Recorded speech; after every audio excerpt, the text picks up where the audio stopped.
Hello, నేను Sesha Rao. Megastar Chiranjeevi సినిమాల్లో అత్యున్నత స్థాయికి ఎదిగినటువంటి హీరో. రాజకీయాల్లో కూడా ఒక స్థానానికి చేరుకున్నటువంటి పొలిటీషియన్.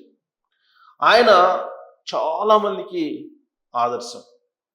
ఆయన అభిమానులు అనేక మంది ఉన్నారు. ప్రాణం ఇచ్చేటువంటి వాళ్ళు ఎంతోమంది ఉన్నారు. ఆయన ఆదర్శంగా తీసుకునేటువంటి వాళ్ళు చాలామంది ఉన్నారు. కానీ ఆయనకి ఏమైందో ఒక్కసారిగా వివాదాస్పదమైనటువంటి వ్యాఖ్యలు చేస్తూ ఉన్నారు కంటిన్యూస్గా. ఆయన తాజాగా చేసినటువంటి కొన్ని వ్యాఖ్యలు మహిళా లోకాన్ని ఆగ్రహం కలిగిస్తుంది. వైఎస్ఆర్ కాంగ్రెస్ పార్టీ ఆ వ్యాఖ్యల్ని పరిగణలోకి తీసుకొని వారసులు అంటే మగపిల్లలేనా, ఆడపిల్లలు ఉండకూడదా అనేటువంటి ఒక అస్త్రాన్ని సంధిస్తుంది వైఎస్ఆర్ కాంగ్రెస్ పార్టీ. మరొక కామెంట్ ఏంటంటే ఆయన తాజాగా చేసింది, ప్రజారాజ్యం పార్టీ ప్రతిరూపమే జనసేన అని అన్నారు. ఆ మాట అనగానే వెంటనే సోషల్ మీడియాలో ట్రోల్స్, ప్రజారాజ్యం పార్టీ కాంగ్రెస్ పార్టీలో విలీనం అయిపోయింది, మరి జనసేన పార్టీ బీజేపీలో విలీనం అవుతుందా అనేటువంటి మీమ్స్ తోటి ఆయన్ని ట్రోల్ చేస్తూ ఉన్నారు. ఇక బ్రహ్మ ఆనందం అనేటువంటి ప్రీ రిలీజ్ ఫంక్షన్లో పార్టిసిపేట్ చేసి ఆయన చేసినటువంటి వ్యాఖ్యలు దుమారం రేపుతున్నాయి. ఏంటి ఆయన తాత రసికుడు అని చెప్పి చెప్పడంతో పాటు కంటిన్యూషన్లో ఆయన అనేక మందితోటి కాపురం చేసినటువంటి విషయాన్ని చెప్పారు వాళ్ళ తాత. సో వాళ్ళ తాత బుద్ధులు రాకూడదని చెప్పేవాళ్ళు అని అంటూ ఆయన మొత్తం చెప్పారు. ఆ వ్యాఖ్యలు వివాదాస్పదం అవుతూ ఉన్నాయి. ఆ తర్వాత తన చుట్టూరు ఇంట్లో ఆడపిల్లలే ఉన్నారు, నేనేదో ఆడపిల్లలు వార్డెన్లాగా ఫీల్ అవుతూ ఉంటారు ఇంట్లో కూర్చొని, కనీసం చరణ్ ఈసారైనా మగబిడ్డను కను, మన ఫ్యామిలీ లెగసీని కాపాడు అని చెప్పేసి ఆయన ఆ వేదిక మీద నుంచి మాట్లాడటం అనేది ఒక పెద్ద దుమారాన్ని రేపుతోంది. సో ఆయనకి ఏమైందో తెలియదు కానీ మొత్తం మీద ఏజ్ ఫ్యాక్టరా, ఆల్మోస్ట్ 70+ వచ్చేసాడు. మరి ఏజ్ ఫ్యాక్టర్ వల్ల ఆ విధంగా మాట్లాడుతున్నారా, లేదంటే బోల్డ్గా మాట్లాడచ్చు కదా, తప్పే ఉందని చెప్పేసి మాట్లాడుతూ ఉన్నారా, సినిమా వేదిక కాబట్టి ఎంటర్టైన్ చేయడానికి మాట్లాడాలి కాబట్టి మాట్లాడుతున్నారా? సహజంగా చిరంజీవి గారు ఆచితూచి మాట్లాడుతుంటారు, అందరి వాడిగా ఆయనకి పేరుంది. అలాంటి చిరంజీవి గారు గత వారం రోజుల నుంచి చేస్తున్నటువంటి వ్యాఖ్యలను మనం కనుక పరిగణలోకి తీసుకుంటే అవి వివాదాస్పదం, సంచలనం, కొన్ని జిగుప్సాకరమైనటువంటి వ్యాఖ్యలు కూడా ఉన్నాయని చెప్పడంలో ఎలాంటి సందేహం లేదు. మరి వీటిని ఖచ్చితంగా ప్రత్యర్థి పార్టీలు అస్త్రంగా చేసుకుంటాయి. పైగా అందరి వాడిగా పేరున్నప్పటికీ కూడా మెగాస్టార్ చిరంజీవి గారికి ఆయనకి శత్రువులు ఉన్నారు. వాళ్ళు ఇప్పుడు ఈ వ్యాఖ్యల్ని అడ్వాంటేజ్గా తీసుకుంటున్నారు.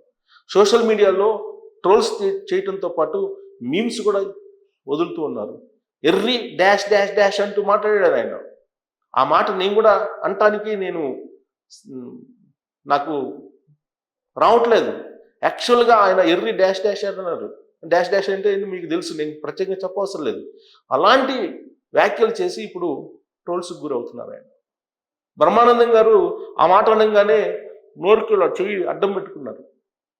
అంటే వేదిక మీద ఉన్నట్టు, డయాస్ మీద ఉన్నట్టు బ్రహ్మానందం గారే అసలు చిరంజీవి గారు ఏంటి ఇలా మాట్లాడుతున్నారని చెప్పి నోరుకి చెయ్యి అడ్డం పెట్టుకున్నారు.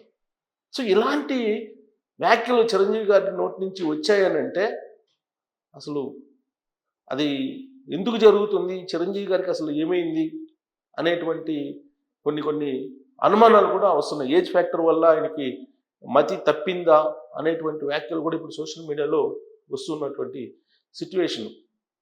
ఇప్పటికీ నేను రాజకీయాల్లోకి దూరంగా ఉంటున్నాను, కానీ రాజకీయాలు మాత్రం నన్ను వదలట్లేదని చెప్పి గతంలో ఒక సినిమాలో డైలాగ్ ఉంది. కానీ దానికి క్లారిటీ ఇచ్చేశారు. రాజకీయాలకు దూరం, రాజకీయాలతో సంబంధం లేదు నాకు, ఏ రాజకీయ పార్టీకి అనుగుణంగా ఉండను, ఏ రాజకీయ పార్టీలకు వెళ్ళను, కేవలం కళామ తల్లికే పరిమితం అని చెప్పి ఆయన సీరియస్గా చెప్పారు.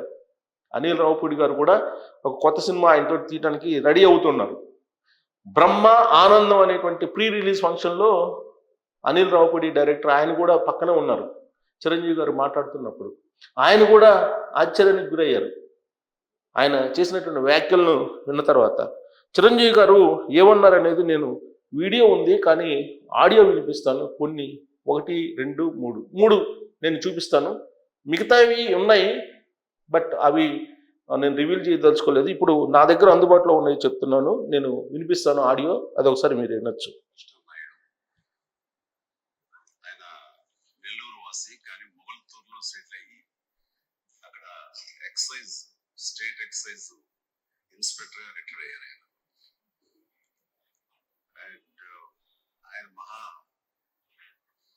నీకు ఎవరు పోలికలైనా ఎవరి బుద్ధులు రావచ్చు కానీ ఆయన బుద్ధులు మాత్రం రాకూడదు అనేవాళ్ళు.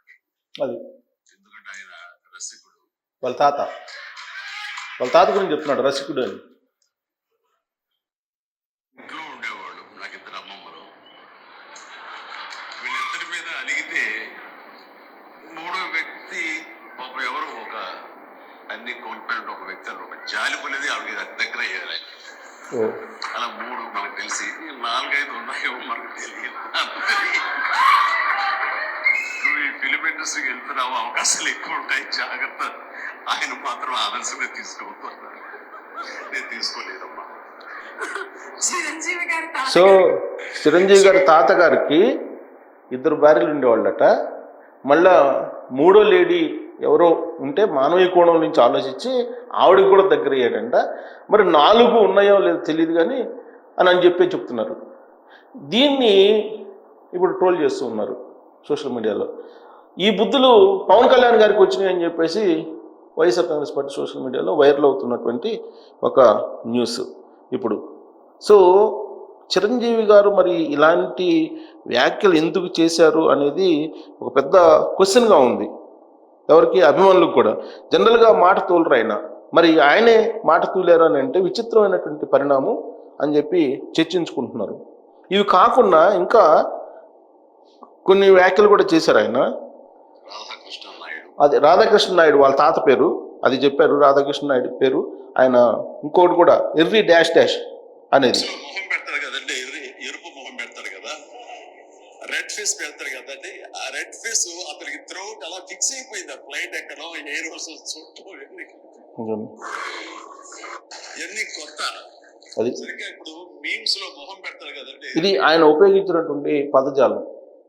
సో ఇవి ఇప్పుడు బాగా వైరల్ అవుతున్నాయి. పొలిటికల్ గురించి మాట్లాడారు, ఆయన కుటుంబంలో ఉండేటువంటి వాళ్ళ తాత గురించి మాట్లాడాడు, వాళ్ళ కుటుంబంలో ఉండే ఆడపిల్లల గురించి మాట్లాడారు, మీమ్స్ గురించి కూడా మాట్లాడారు. ఇన్ని రకాల వివాదాస్పదమైనటువంటి కామెంట్లు చేసినటువంటి చిరంజీవి గారిని నెట్ జైల్లో వదిలిపెట్టడం లేదు. ఇప్పుడు ఆయన్ని రకరకాలుగా ట్రోల్ చేస్తూ ఉన్నారు, ఆయన్ని వేటాడుతూ ఉన్నారు. దీని వెనుక అసలు ఏం జరిగింది, చిరంజీవి గారికి ఏమైంది అనే దాని మీద ఆయన అభిమానులు ఇప్పుడు తలలు పట్టుకుంటున్నారు వాస్తవంగా. మరి ఇవన్నీ విన్న తర్వాత చిరంజీవి గారికి సోయ ఉండి మాట్లాడారా, సోయ లేకుండా మాట్లాడారా, అసలు చిరంజీవి గారికి ఏమైంది, ఎందుకు ఆయన నోరు జారుతూ ఉన్నారు? అసలు ప్రజారాజ్యం పార్టీ ప్రతిరూపం జనసేన అని అనడమే ఒక పెద్ద రాజకీయపరమైన బాంబు పేల్చారు. మరి దాని ఆంతర్యం ఏంటి? ఇటీవల కాలంలో బీజేపీకి బాగా దగ్గరగా ఉన్నారు చిరంజీవి గారు. ఇలాంటి అంశాల మీద చాలా చర్చ జరుగుతుంది సోషల్ మీడియాలో. మరి చిరంజీవి గారు అనాలోచితంగా చేశారా, బోల్డ్గా సినిమా వేదికల మీద చేసినటువంటి వ్యాఖ్యల కింద తీసుకోవాలా, ఆయన ఆలోచన సరళికి ఇవి అద్దం పడుతున్నాయి అనుకోవాలా? జనరల్గా పితృస్వామి దేశం మంది, వారసులు అనగానే మగపిల్లలు అనేది. బట్ చిరంజీవి గారు లాంటి వాళ్ళు కూడా మగపిల్లలు అయితేనే వారసులు, ఆడపిల్లలు వారసులు కాదు అనేటువంటి యాంగిల్లో మాట్లాడుతున్నారంటే ఆయనకి మహిళల మీద ఉన్నటువంటి గౌరవం ఏంటి అనేది ఇప్పుడు మహిళా సంఘాలు ప్రశ్నిస్తూ ఉన్నాయి.